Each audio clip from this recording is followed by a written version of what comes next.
Baik, kita lanjutkan. Jadi yang berikutnya adalah rohan atau gade. Ini di Malaysia disebut dengan rohnu gitu ya. Nah, apa itu rohan atau gade? Ya, secara etimologi bahwa yang namanya rohan atau gade ya rohan atau rohnu gitu, karena memang baca ojo. Kalau kita membacanya memang ar-rohnu gitu ya. Tapi kalau kita rohan biasanya ya.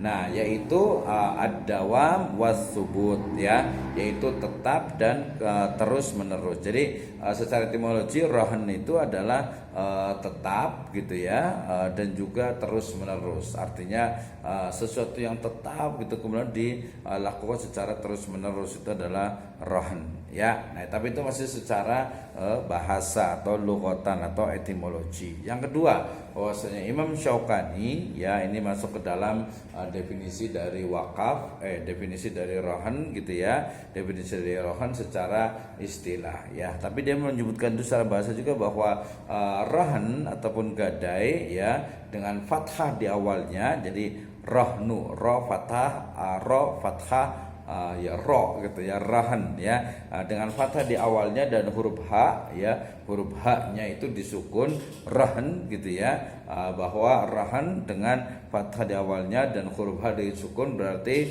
maknanya adalah ikhtibas ya, atau ikhtibas yang artinya menahan ya. Rahan berarti ya menahan. Menahan apa? Ya kita lihat di terminologinya. Jadi kata rohan ini juga dengan domatain ya adalah jamak, bentuk lainnya adalah rihan. Makanya tadi di Al-Baqarah 283 dikatakan itu farihanun maqbudah gitu ya. Jadi maka ambillah rohan jaminan ya dari apa yang kalian kuasai. Farihanun maqbudah itu rahan ya.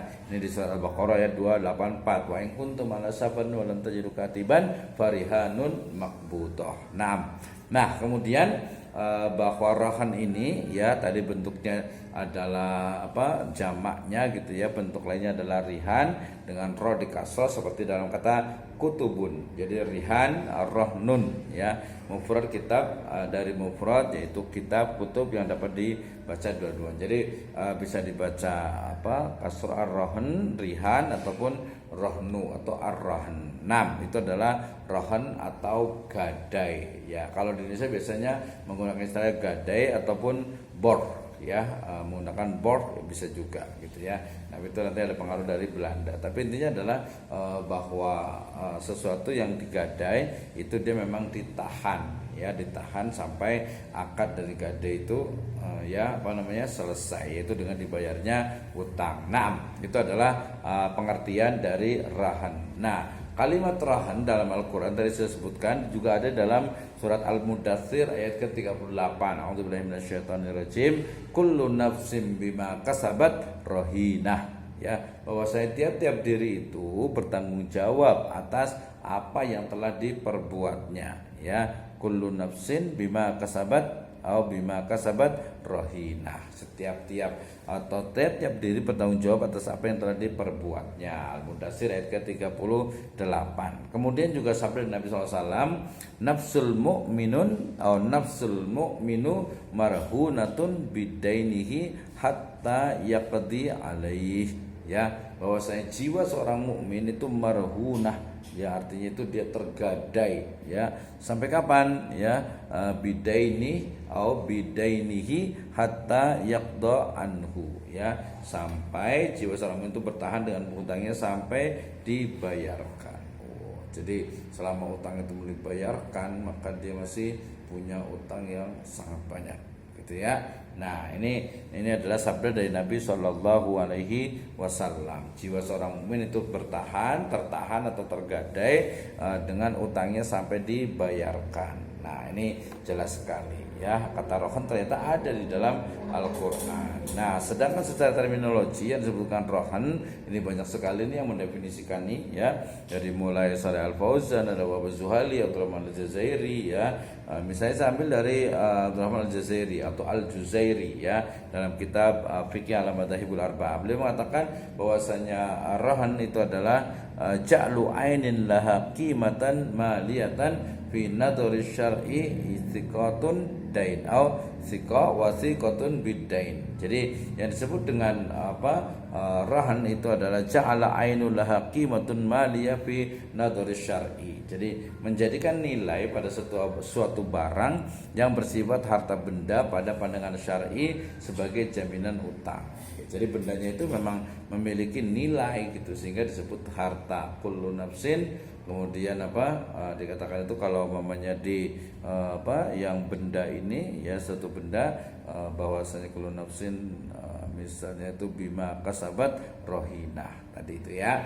Oke, jadi menjadi nilai pada satu benda pada pandangan syar'i sebagai jaminan utang, yaitu adalah rahan. Kemudian yang berikutnya juga rahan itu juga oleh Bapak Zuhaili, ya satu lagi yaitu habsus syai' bihaqqin yumkinu istifa'uhu minhu. Jadi menjaminkan sesuatu yang dapat dijadikan pembayaran utang. Nah, ini saya rasa teman-teman paham ya. Jadi bagaimana istilahnya itu rohan itu adalah menjaminkan ya rohan itu jaminan lah gitu, gadai lah, orang itu sudah tahu ya. Tapi biar lebih jelas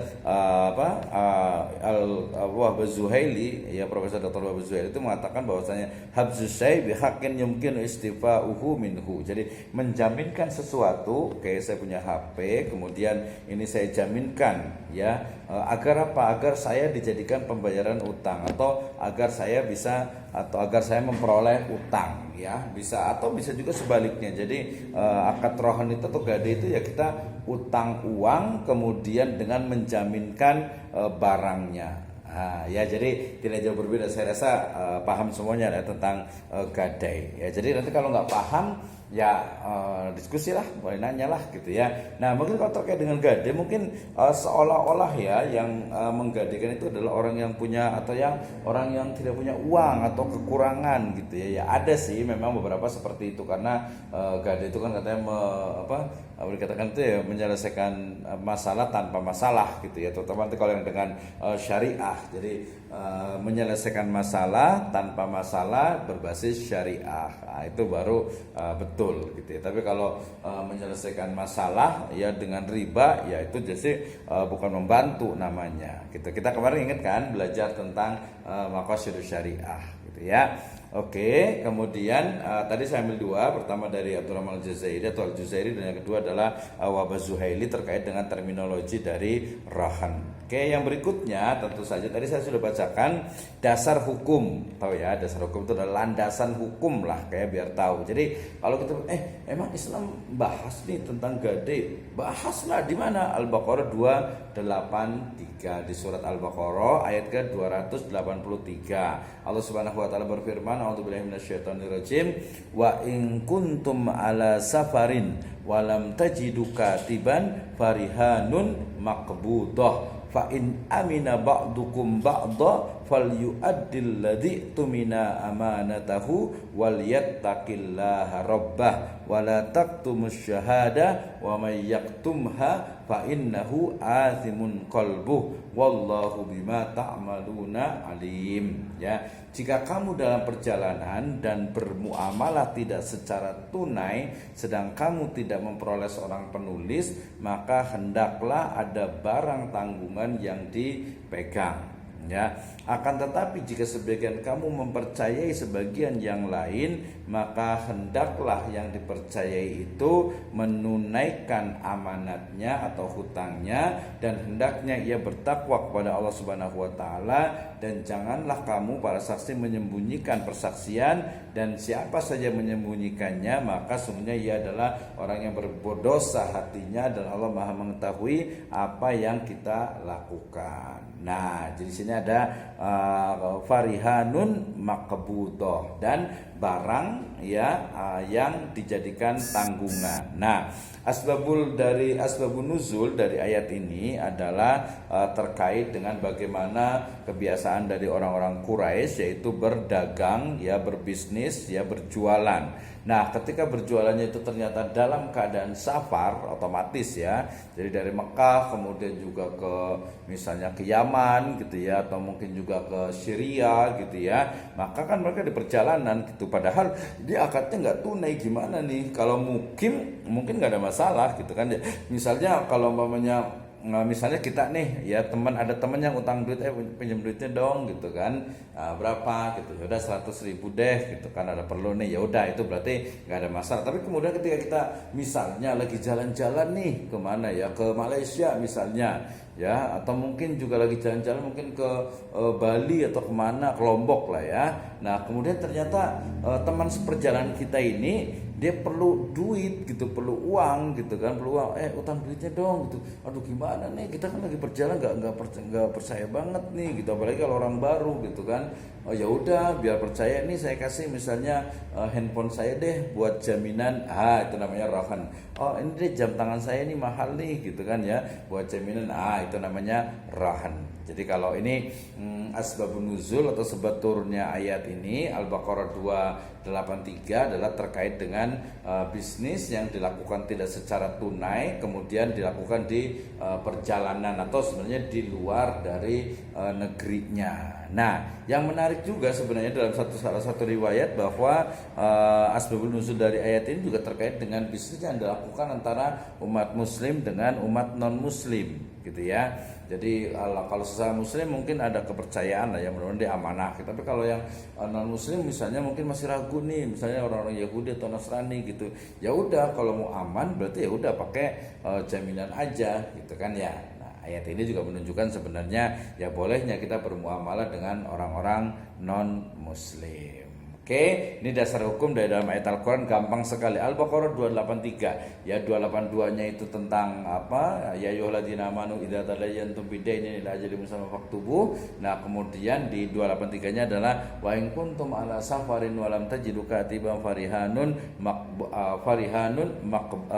maqbudah. Fa in amina ba'dukum ba'da falyu'addil ladzi tumina amanatahu wal yattaqillaha rabba wa la taqtumus syahada wa may yaktumha fa innahu asimun qalbu wallahu bima ta'maluna alim. Sampai sini aja lah ya, makbutoh gitu ya. Insyaallah udah tahu. Yang kedua adalah hadis dari riwayat Bukhari, kemudian juga Ahmad dan juga Nasai. Dikatakan anna Rasulullah sallallahu alaihi wasallam ashtara min yahudi ta'aman wa rahanahu dir'an min hadid ya. Di riwayat yang lainnya dikatakan rohana Rasulullah sallallahu alaihi wasallam dir'an inda yahudi bil madinati wa akhadha minhu syairan li ahlihi ya. Hadis pertama diriwayatkan oleh Imam Bukhari dan Muslim ya, bahwasanya Rasulullah SAW itu membeli makanan dari seorang Yahudi dan meminjamkan atau menggadaikan kepadanya baju besi ya. Jadi ya Nabi itu ya kemudian utang ke seorang Yahudi gitu ya. Jadi utang itu di sini adalah utang makanan gitu ya, utang makanan nih gitu, karena memang untuk makan keluarganya. Nah kemudian karena nggak punya uang, namanya juga utang gitu ya. Kalau di sini bahasanya kan jual beli, karena utang itu juga jual beli, tapi jual beli tidak secara tunai. Nah ya jadi dikatakan Nabi SAW itu membeli makanan di seorang Yahudi atau berhutang di orang Yahudi, kemudian menggadaikan kepadanya baju besinya. Jadi ada digadaikan nih gitu ya, dan ternyata ya dilakukan oleh Nabi. Ayatnya ada, hadisnya juga ada. Nah demikian juga di riwayatnya Ahmad dan juga Nasai dikatakan rohana Rasulullah SAW dir'an indal yahudi bil madinati wa akhadha minhu syairan li ahli ya.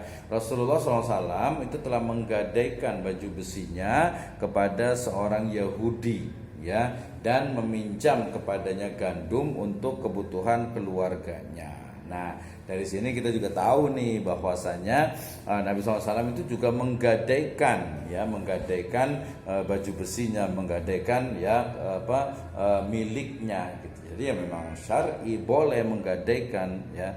Yang tidak boleh nanti itu adalah kalau utangnya itu kemudian ketika tidak mampu untuk dibayar, kemudian tambah ziyadah dari pokoknya itu ya, bunga itu ya, maka itu adalah haram jelas sekali. Ya, ini adalah dasar hukum dari gadai. Ya, kemudian yang lainnya, banyak sekali nih. Ya, terkait dengan gaden itu, ya Rasulullah SAW wa dir'ahu marhuna indal yahudi fi salasina sol'an atau so'an ya min syair. Rasulullah wafat sedangkan baju besinya dalam keadaan digadaikan kepada seorang Yahudi dengan 30 syok gandum. Wah, ini luar biasa sekali gitu ya. Ini bagaimana Nabi SAW itu betul-betul memiliki tanggung jawab kepada keluarganya. Oke, kemudian juga dari Abu Hurairah qala Rasulullah sallallahu alaihi wasallam la yakhluqul rahnu min sahibihi alladhi rahana lahu ghunmuhu wa alaihi ghurmuhu. Ya, Nabi SAW bersabda, tidak terlepas kepemilikan barang gadai dari pemilik yang menggadaikannya, ia memperoleh manfaat dan menanggung resikonya. Nah, ini biasanya kalau terkait dengan gade banyak sekali pembahasannya nih ya. Kenapa? Karena ya namanya gade itu ya barangnya masih milik dari ya rohinnya, ya orang yang menggadaikannya itu pemiliknya gitu kan. Ya, maka dari pemilik menggadaikannya ia memperoleh manfaat dan menanggung resikonya. Jadi nanti kalau ada manfaat berarti dia juga harus menanggung resiko. Itu aturan dalam bisnis syariah gitu ya. Oke, kemudian dikatakan juga dari riwayatnya siapa?